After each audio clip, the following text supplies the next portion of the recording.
오늘부터 강풍과 혹한, 눈보라가 시작되면서 코로나19 대확산의 위기 중에도 성탄절 여행에 나서려는 사람들의 예정을 험난하게 만들고 있습니다. 미 회가 통과시킨 추가 경기 부양책과 내년도 예산안에 도널드 트럼프 대통령이 서명하지 않으면 연방정부 셧다운이 가시화됩니다. 외신들은 미국의 백신 접종 속도가 기대치에 미치지 못한다며 연내 2천만 명 접종이라는 목표를 달성하기 어려울 것으로 전망하고 있습니다. 2020년 대선 민주당 후보 경선에 참여했던 사업가 앤드류 양의 2021년 뉴욕시장 선거 출마가 공식화됐습니다. 임기 종료를 앞둔 도널드 트럼프 대통령이 이틀 연속으로 최측근을 대상으로 대규모 사면을 단행해 티켓 논란이 일고 있습니다. 민족화해 협력 범국민 뉴욕협의회가 매년 진행해온 타민족 돕기 운동의 일환으로 오늘 할렘 교회에서 겨울용품 전달식을 가졌습니다. 내 집같이 편안한 은행 뉴 밀레니엄 뱅크가 뉴저지 클러스터와 뉴욕 플러싱에 새로운 지점을 오픈하였습니다. 클러스터 570 피어먼트 로드와 플러싱 141 노던 블러바드에 위치한 새 지점에서 모든 금융 업무와 혼무 기지 상담도 함께 해드립니다. Member of FDIC and Equal Housing Lender.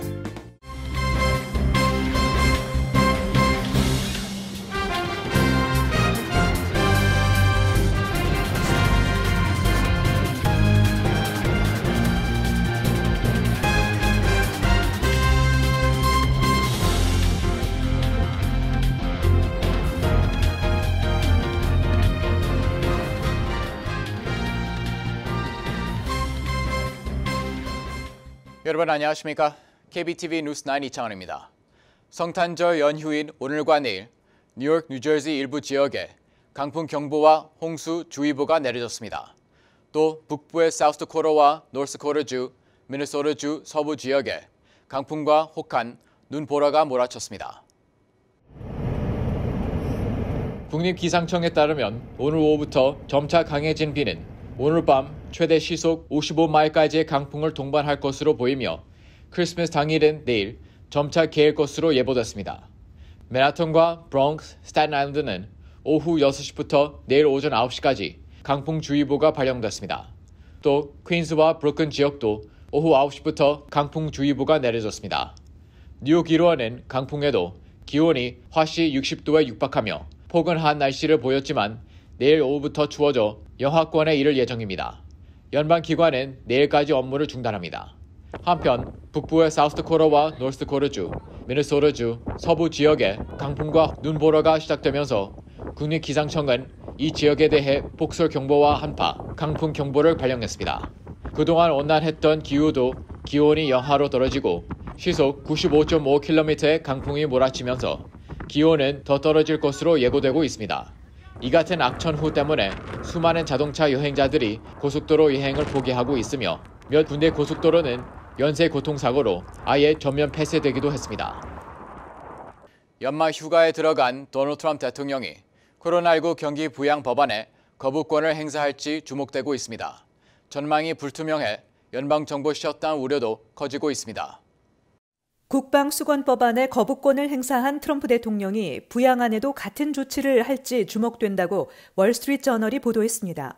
이번 부양책은 1조 4천억 달러 규모의 2021 회계년도 연방정부 예산안과 함께 처리됐기 때문에 통상 예산안에 포함되는 동맹국 지원 등이 반영됐는데 트럼프 대통령은 이 점을 문제 삼아 낭비와 불필요한 부분을 즉시 없애달라고 요구했습니다. 또 미국 성인에게 $600 대신 $2,000를 지급해야 한다고 촉구했습니다. 이는 오히려 민주당이 원하는 방향이지만 재정 적자를 우려하는 공화당은 지급액 상향에 반대하고 있습니다. 예산안이 28일까지 법률로 확정되지 않으면 연방정부 자금이 고갈돼 셧다운에 들어갑니다. 트럼프 대통령은 거부권을 명시적으로 거론하지는 않았지만 케빈 메카시 하원 공화당 원내대표는 트럼프 대통령이 행사 여부를 고민하고 있다고 밝혔습니다. 대통령의 거부권 행사를 무효화하려면 상원과 하원에서 각각 3분의 2 이상이 찬성해야 하는데 월스트리트저널은 이번 상하원 표결 결과에 따라 무효화가 가능해 보인다고 전했습니다. 단 의회, 휴회와 폐회의 경우 대통령이 10일 내 서명하지 않으면 법안이 폐기됩니다.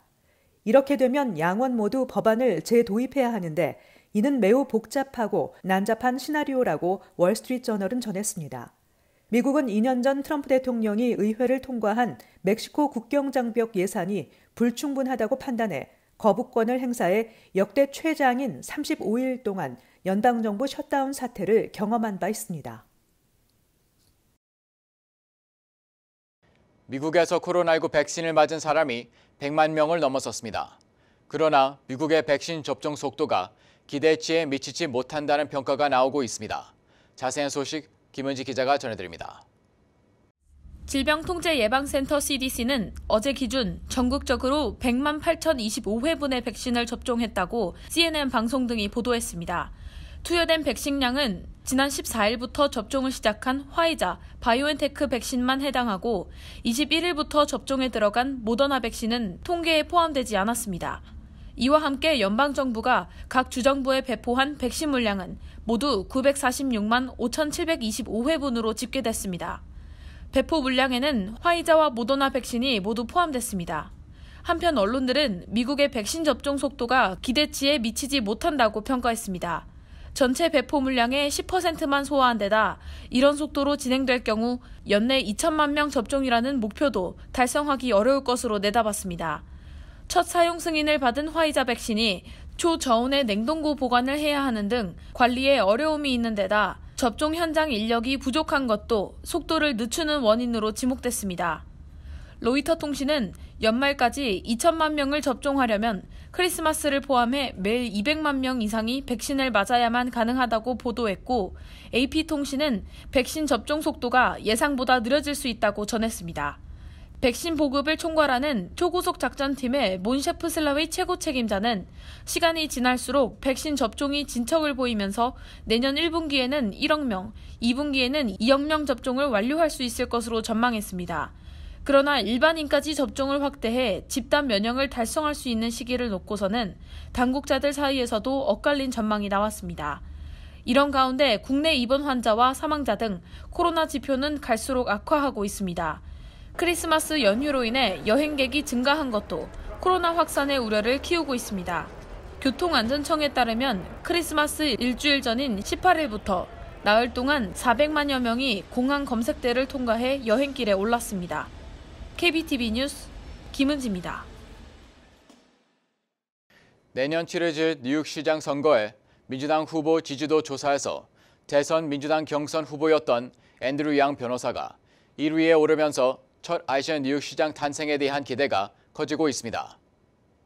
CBS, 뉴욕포스트 등의 보도에 따르면 양 변호사는 이 같은 지지도에 힘입어 어제 뉴욕시 선거 선관리국에 뉴욕시장 출마 후보 등록을 마쳤습니다.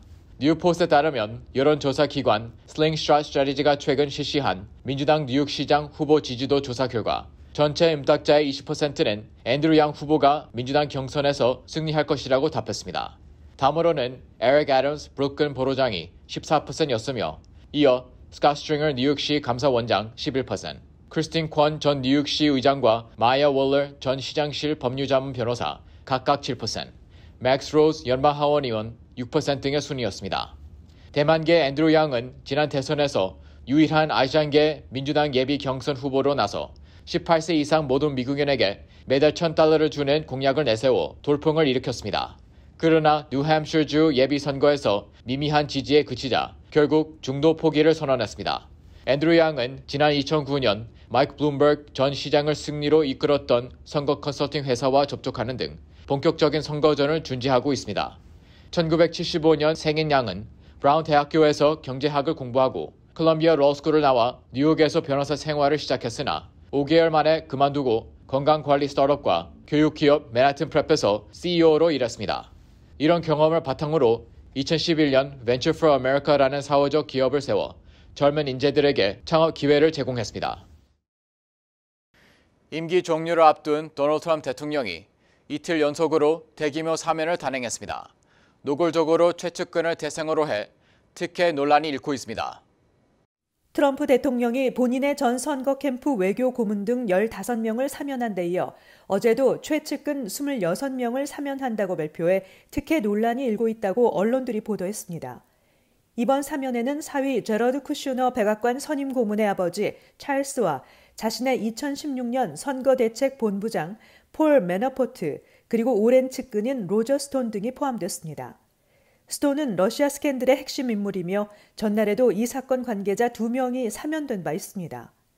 스톤은 러시아 스캔들 관련 위증 등 혐의로 지난해 11월 유죄 판결을 받았는데 트럼프 대통령은 형기 시작 전인 지난 7월 이미 행정명령을 통해 스톤에게 사실상 사면에 준하는 감형을 해준 바 있습니다. 매너포트는 러시아 스캔들을 수사한 로버트 뮬러 특검이 처음으로 기소한 인물로 트럼프 대통령 당선의 1등 공신으로 꼽히고 있습니다. 그는 돈 세탁 등 혐의로 7년 6개월을 선고받았지만 지난 5월 남은 형기를 가택연금 방식으로 보내라는 처분을 받았습니다. 사돈인 찰스 쿠슈너는 2004년 탈세, 불법 대선 자금 모금 등 18개 혐의에 대해 유죄를 인정하고 징역 2년을 선고받았고 이후 2006년 출소했습니다. 당시 뉴저지주 연방검사로서 찰스를 재판에 넘긴 크리스 크리스티는 찰스 사건이 가장 혐오스럽고 역겨운 범죄였다고 말한 바 있습니다. CNN은 모든 대통령이 임기 말 논란이 되는 사면을 발표하지만 트럼프 대통령은 전임자들보다 더 빠른 속도로 움직인다고 전하며 대통령의 권한 중 가장 제한되지 않은 권력을 휘두르면서 측근들에게 보상하고 있다고 보도했습니다. 한편 트럼프 대통령은 여전히 패배를 인정하지 않고 있습니다. 조 바이든 대통령 당선인의 취임식이 약 한 달 남은 시점에서도 불복 의지를 굽히지 않는 것입니다. 민족화해 협력 범국민 뉴욕협의회가 연말을 맞이해 가장 형편이 어려운 타민족 돕기 운동을 벌이고 있습니다. 보도에 김은지 기자입니다.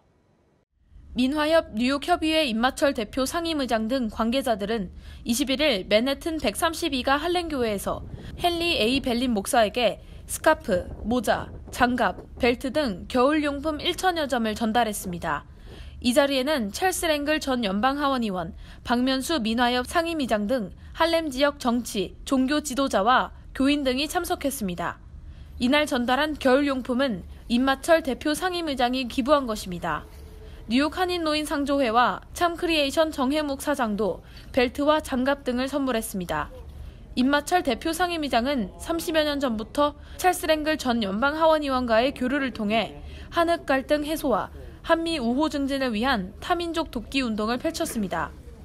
임 의장은 미국은 피부색이 다른 인종이 모여 사는 나라이기 때문에 타민족과 함께 사는 분위기 조성을 위해 타민족 돕기 운동을 벌이고 있다고 말했습니다. 매년 하는 행사이기 때문에 금년에도 실행하는 중에 왔습니다. 미국은 타민족과 같이 함께 모든 것을 협조하고 살고 서로 이웃 돕기도 하고 하는 이런 국가이기 때문에 제가 앞으로도 매년 이런 그 행사를 할까 합니다. 특히나 금년에는 우리 모두 다 온 세계의 민족들이 다 단합해서 이걸 극복해 나가기를 기원합니다. 찰스 랭글 전 연방하원의원도 매년 할렘가에서 따뜻한 사랑의 손길을 펼치는 한인사회에 감사의 뜻을 전했습니다. Korean Americans, they are so good to Americans all over. And every year they come to me and ask, how can they help? And I am so pleased that this Bethel AME Church, the pastor who is nationally known and whose constituents and congregation really appreciates all that you're doing. So thank you, and a very, very special thanks to my buddy Alvin Paul. 민화협은 한국 김대중 정부 시절인 1998년 통일 문제에 대한 국민적 합의를 이끌어내기 위한 목적으로 결성한 통일운동 상설협의체입니다. KBTV 뉴스 김은지입니다.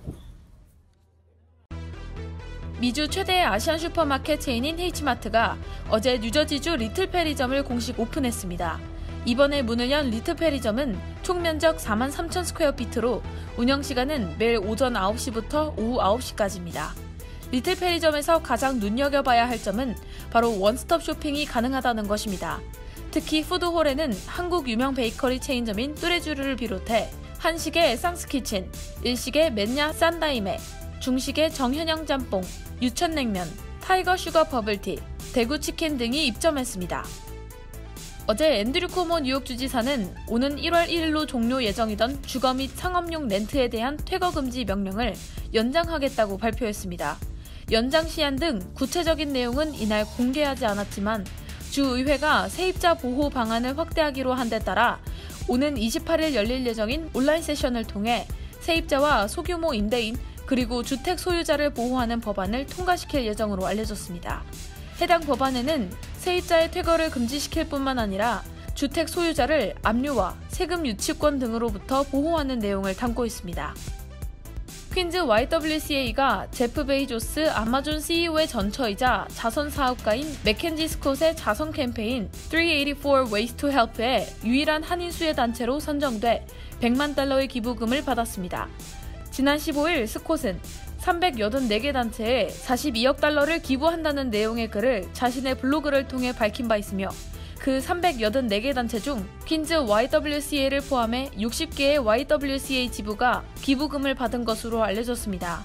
1978년 5월 한인 이민가정의 자녀들을 돌보기 위해 시작된 퀸즈 YWCA는 성인 영어반, 검정고시 준비반 등의 교육 프로그램을 실시하고 있으며 취약계층에 식료품 및 생필품을 전달하고 있습니다. 코로나19 사태로 지난 3월부터 캐시리스로 전환된 홀랜드 터널의 통행료 징수 방식이 영구화됐습니다.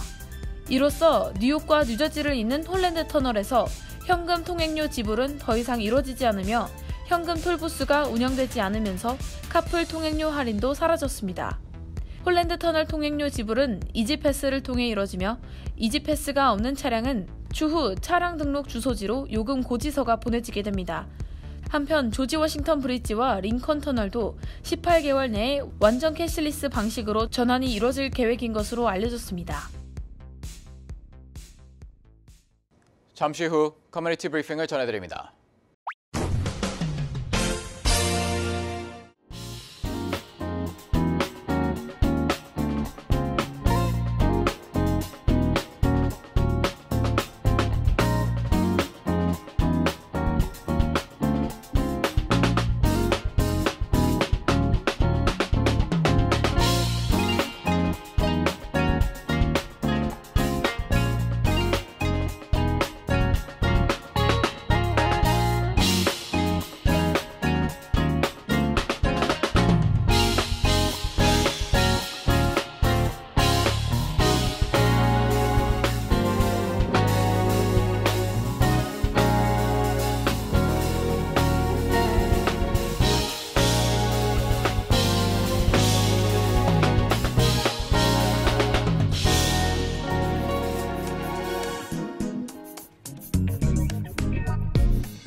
이어서 환율과 증시 전해드립니다.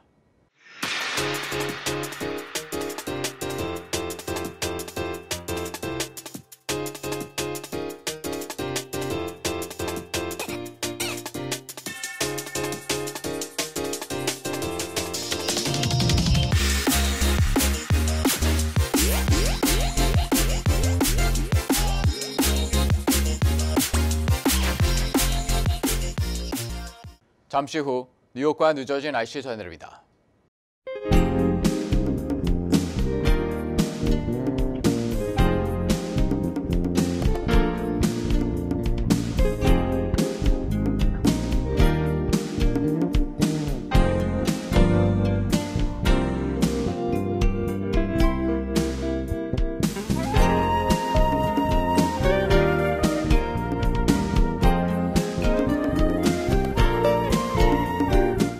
현재 미국의 코로나19 사태는 연일 악화하고 있지만 백신 접종이 시작된 만큼 지켜보자는 분위기가 강합니다. 또 영국에서 확인된 기존 코로나19보다 전파력이 강한 변종 바이러스 확산 여부에도 촉각을 곤두세우고 있는 상황입니다. 연말을 맞아 차분하게 부양책, 코로나19 등 실시간 주요 뉴스를 예의주시하는 것이 필요할 시기입니다. KBTV는 한인사회에 필요한 업데이트를 위해 항상 이 시간 이 자리에 있겠습니다. 오늘도 KBTV 뉴스9을 시청해주신 여러분 고맙습니다. 편안한 밤 보내시기 바랍니다.